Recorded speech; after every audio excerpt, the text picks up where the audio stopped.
السلام عليكم، مرحبا بكم في قناه امينه دي زاد. اليوم راح نعطيكم واحده التدبيره تاع صابون الطرف كما راكم تشوفوا. اي نوع تاع صابون اللي عندكم، انا نحب هذا اللي كنا نخدموا به من بكري. واش نديروا؟ نحكموا سكرفاج الرابو كما راكم تشوفوا، ومن الافضل يكون هذاك الصابون اللي يكون يابس يعني قديم. هنا نزيد له ريتله نتاع ماء، زدت له نص تاع ريتله، من بعد زدت له نص ولا فرغي ريتله ديريكت. حكمي هكا كيما كامونش وحركي ولا اي حاجه ما تحتاجيهاش. ومن الافضل ديري حاجه اللي ما تطيبيش فيها، معناتها ماعون كسرونه ما تحتاجيهاش ولا قدره ولا.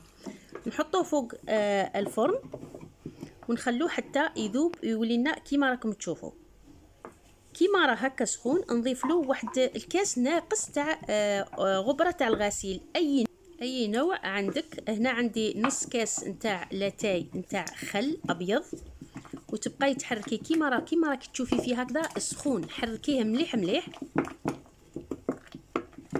هكذا باش يذوب لنا الصابون، وفي نفس الوقت يتخلطوا ولا يتجانسوا المواد اللي ضفناها.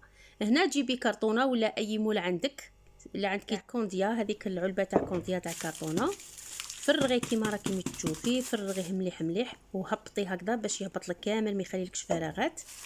وراكي تزيدي فيه في نفس الوقت حتى يتعمر مليح مليح هذاك المول. وكيما انا بقات لي واحد شويه درتها في هذا المول تاع سيليكون على شكل قلب، ونخليه يجمد. تحطيه في اي بلاصه فيها الهواء راح يجمد في نهارو. كيما انا درتو في حشيه، في الليل كان واجد كيما راكم تشوفوا هكذا.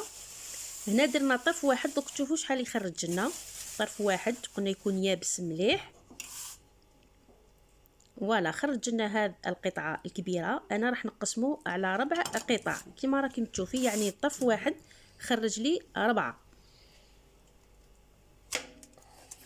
تقدري تقسميهم على 3 كيما تحبي، حبيتيهم كبار شويه قسميهم على 3، حبيتيهم يكونوا قل قسميه على 4. فوالا خرجت لي 4 اطراف هكذا.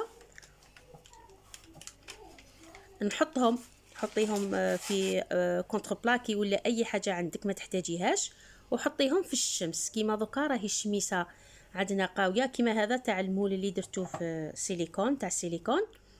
نحطهم في الشميسه وخليهم يبسوا مليح مليح. ماذا بيك في هذه الايامات قد ما ديري كونتيتي راكي مليحه، ديري 3 اطراف ولا 4. تبعوا غير الطريقه والعباره اللي مديته لكم وراح تخرج لكم هذه النتيجه. راهي طريقه اقتصاديه بزاف، وماذا بكم في هذه السخانه قبل ما تخرج الصيف. ان شاء الله تكون عجبتكم التدبيره. ما تنسوش البنات الاشتراك في القناه وتفعيل الجرس، وجمل الفيديو. سلام.